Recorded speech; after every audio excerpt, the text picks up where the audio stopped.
he just brought up a question to me. He said, if you had $20,000 to $50,000 a year for up to 10 years, what would you do with it?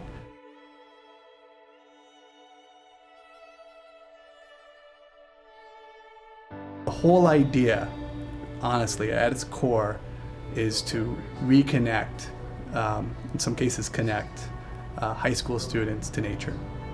You know, the idea that these kids are gonna get really excited about science from learning it in the classroom doesn't work.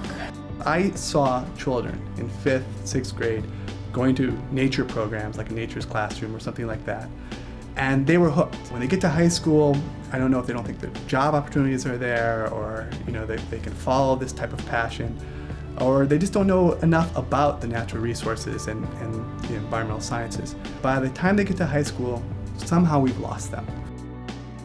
We think that if we can get them out in the field and get them in that environment, and then let's learn about it. But let's let them explore it at the same time. And they come here and they learn about water resources, they learn about forestry, fisheries, wildlife, geospatial technology, mapping. They learn all this in a week. These are tools in a way. We're introducing them to tools so that they can then take this experience and they can go back into their home community. Just seeing the excitement on all the kids' faces. But not just the kids, but the graduate students, the undergraduates, the faculty, the staff. Everyone is passionate about this. It reminds me of myself and how interested I used to be, and how I just used to eat up any information regarding natural resources. And going through 5 years of school now has kind of made me forget about how eager I used to be to learn about all this stuff. You feel good when the student comes to you and has a true, honest question, or maybe even stumps you. You have to go look something up.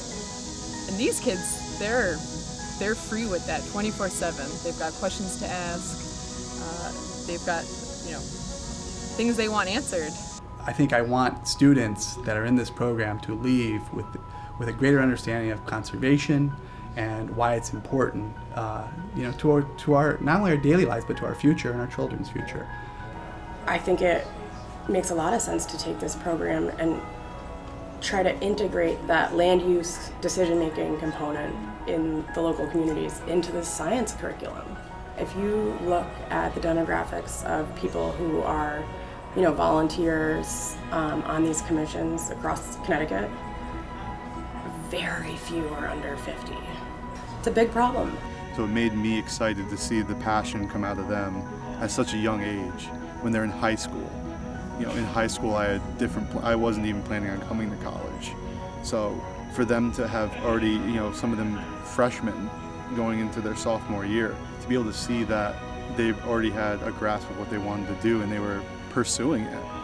I really get to see the transformation that happens among these students. These students come from a huge spectrum. Some that spend a lot of time outdoors. Others that, quite honestly, probably haven't spent very much time at all in the natural world or playing outdoors. And every one of those students, finds that and sees that. And you actually see that glow that happens during that week. And it can't help but be infectious.